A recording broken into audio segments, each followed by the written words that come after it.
off my game.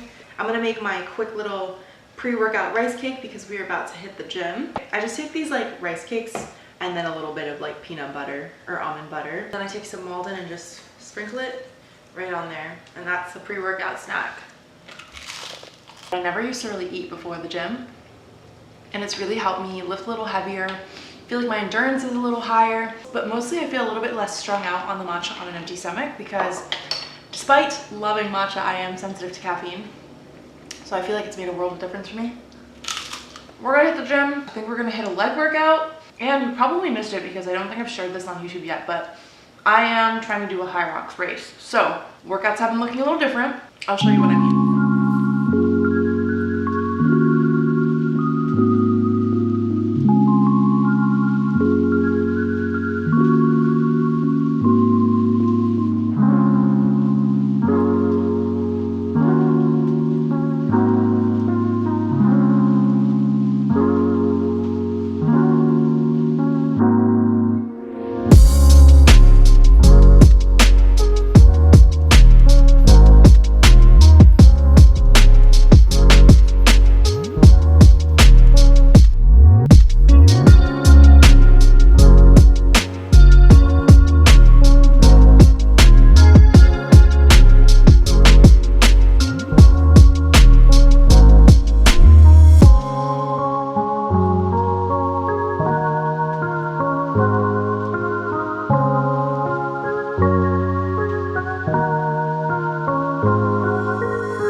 From the gym, and I coordinated it perfectly so that my Whole Foods delivery got here as soon as I got back from the gym. My little life update is that I still don't have my driver's license, but I am really trying to work on it this year. It's one of my goals. I have a bunch of recipes I need to get done today. This is actually kind of a funny haul because it's not a real haul. I forgot that I do have most of my produce and stuff in the fridge. So I'll just show you a couple things that I picked up. I ordered some heirloom tomatoes because it's tomato season right now, and I want to make this bean salad for one of my friends that I made recently. These are very random. A lot of my friends are obsessed with them and keep telling me that I need to try them. So yesterday I tried it for the first time, and I got the birthday cake one. Nutritional yeast top up. Cucumbers because mine went moldy. I really love eating zucchini raw in the summer, just like thinly slicing them into ribbons and then tossing it in some like lemon juice, olive oil, like a quick marinade. And then I got these Sweet Loren's cinnamon sugar biscuits. They kind of remind me of like the Belvita cookies or whatever other breakfast cookies. And I love these for just like having in my bag because recently I've been stranded a lot and the only thing I've had for the entire day is like a matcha latte, and it'll be 3 p.m. So I just needed like something because these come in like little individual packs. And then just some more milk. I've been drinking this milk for a long time. It's one of my favorites. It's the Califia almond milk, but the organic one that only has 3 ingredients in it. And it's really good. Okay, that's my little like non-haul. Oh. I also got a watermelon. I've yet to have a good watermelon, and it's the middle of summer, so I had to get one. We're headed to acupuncture. If you live in LA, Felice is incredible. She's in Culver City. I could not recommend her more. Funny thing is, she's actually almost always booked up as is. So if you are lucky to get an appointment, I highly recommend. I know I've said this in a vlog long ago, because you guys may remember I used to go to acupuncture all the time in New York. It's kind of one of those things where you have to commit to doing it. You don't see results right away necessarily. You might find relief, but it really requires a little bit of maintenance. It's been so long, and also I get to see Felice. I'll show you what the office looks like when I'm there, because from what I've seen, it's been beautiful. But I guess on the topic of vlogging, I actually went on a little bit of a rant about this on TikTok. I think it's like a 3+ minute video. If you're interested, I'm gonna try not to repeat everything that I said in that video, but it's tough because when you've been on social media for so long, and even if you're just starting now, I think what you experience is this naivety when you start, where you don't realize how many people you're really sharing to. I mean, even thinking about like 1,000 followers, it may not sound like that much online, but if you were to envision 1,000 people in a room, that's quite a lot of people. That would freak me out if I had to public speak. I'd get a little nervous at least, you know? And I think a lot of people set out sharing content without the intention of trying to be a content creator or an influencer. I know that was the case for me, and so I started sharing in a very vulnerable and personal way, and I never knew otherwise, so I didn't know whether that was the norm or not, or whether it was too much. It was just really my first time. And to be honest, I think the social media industry as a whole is not that old either, so we're all just kind of figuring things out as we go. And I guess what I figured out is that over time you start to lose your sense of self, or I guess I should say you feel like you don't own anything just for yourself anymore. And by that I mean your private life, your personal life kind of becomes part of the content, and the line is so blurred between content and real life. I think it opens you up to a lot of judgment, to assumptions, and also an entitlement from your audience, because they're now expecting to know all these things that you once had no problem sharing, until either something happens where you realize the impact of, you know, sharing so openly. Maybe you go through something really tragic. Maybe you have a security issue. Maybe you know, have a stalker, or you have somebody who really makes you feel like they've intruded on your personal life and kind of scares you. I mean, there's a number of things that can happen, and all it takes is that one experience to then start to realize, whoa, I am sharing to a lot of people, and it kind of changes the way that you share. It's not as free and open and naive anymore. And I think that happened to me in a big way over time, and I realized that in order to make this career sustainable for myself, because I've been on social media for 10 years actually, I realized that I just had to kind of shift the way that I was doing things to make it possible for me not to burn out, and also to feel just like everything was just all out there. I don't know how to describe the feeling in any other way. But that being said, it feels good to come back to my roots, because this is how I started, and YouTube actually was my main platform at one point. So if you're still here and you're listening to this, I appreciate you, because I know nowadays all of our attention spans are so short. We want to consume lots of variety in short, small doses. So it means a lot when you realize that someone takes time out of their busy day to watch a YouTube video, you know? I'm probably gonna sit on this thought a little bit more as I sit in the sauna, and, you know, but I'll see you guys at the clinic.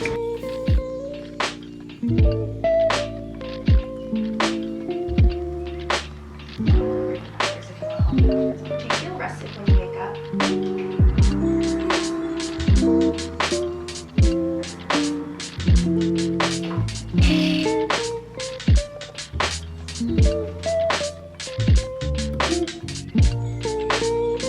Got some needles in the face right now.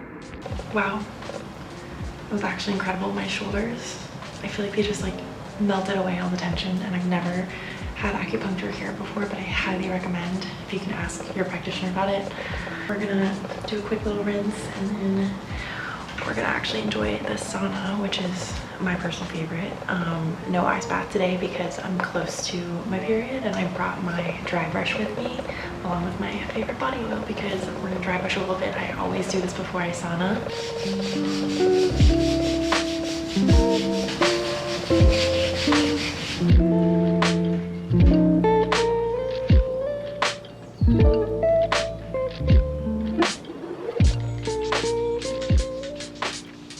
I could not recommend Felice enough, you guys. I would do an appointment with her and then book the sauna and cold plunge after, because it's such a treat, and she has a beautiful outdoor space with an outdoor shower. It's just such a nice way to wind down. And I feel very awake but zen. It's a strange feeling. I don't know how to describe it, but this is always how I feel after an acupuncture session. And I do have some work now to finish up at home, which is gonna be tough because all I wanna do now is just like nap in the sun. We also need to make some lunch, so I'm gonna show you one of the high protein recipes that I've been enjoying on repeat recently. Lunch is always a hard one for me. I don't know about you guys, but it's just in the middle of the day, in the middle of everything, and it's always such an afterthought. So you guys are holding me accountable. I'm gonna try and make a really good lunch as soon as we get home. I just wrapped a recipe video, and now we're gonna make a really quick lunch. I got this pasta in a PR package. It's gluten-free rigatoni, but it's like big rigatoni, so I'm really excited. Eee, look at that. So I'm gonna throw some pasta in the pot. I always struggle with figuring out what the serving size really is. And now we're gonna whip up a pesto with a bunch of random ingredients. I know I always make pesto, and specifically the one from my book I'm obsessed with, the scallion pesto. I just so happen to have scallions because I always have scallions in my fridge, but also because ever since summer really started peaking, like the temperatures are super high, I feel like all my produce in the fridge just goes bad that much quicker. So I'm trying to be really good about using everything up. My basil is honestly halfway bad, so we're gonna have to use that up anyway. And then I was thinking maybe I would try and sneak some tofu into the sauce to make it a little bit more high protein. Hopefully it's not a mistake, but here we go. Ooh yeah, this basil is not looking too hot, but you know what? Oh, basil smells so good. It's one of my favorite things about summer. Like, God, I love basil.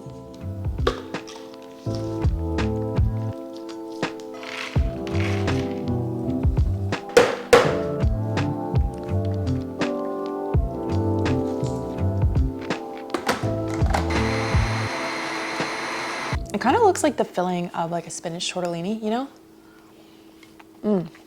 But it's honestly really good.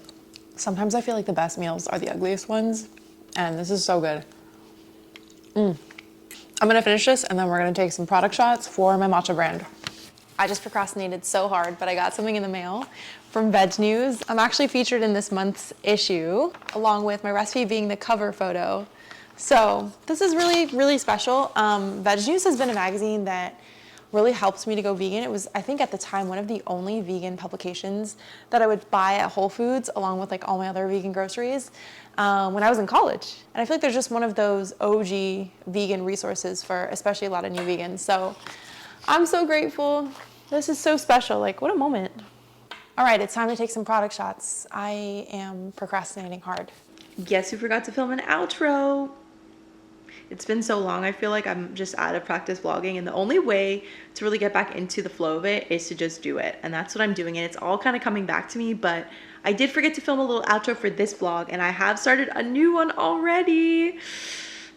I gotta edit now so I can keep them pumping out and timely, because yeah, we're back, question mark. But I hope you guys enjoyed this video. The next vlog you're gonna see is in New York, because by the time you're seeing this vlog, I've already gone to New York. There's another vlog coming. So we got this one and then a New York vlog, and then I'm debating whether or not I should vlog Fashion Week, because I'm gonna be back in New York once again.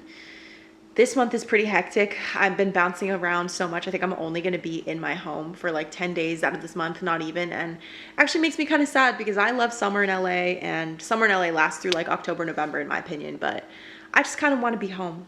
The grass is always greener, but you know, it's been a minute since I've traveled this chaotically, and I feel like it's time for me to go on a trip again, because that is my true nature. I am a Sagittarius, and honestly, I feel more motivated to vlog when I'm traveling than when I'm home in LA for some reason. And you guys seem to enjoy it too. Everyone always says, I miss the New York vlogs. I miss the New York vlogs. So that's what I'm trying to bring back for you guys. That being said, I hope you guys enjoyed this video. And if you did, please show it some love, because as I've said before, my vlogs definitely don't hit the algorithm as hard as they used to. Now it's all about like the recipe videos and the high protein, what I eat in a day videos, which I will have more of too. But because this month is so busy, vlogging is a little bit more possible for me. And it'll be good positive reinforcement for me to keep going, because yeah, I've just been out of practice and I miss yapping with you guys. I'll see you guys in another video soon. Bye.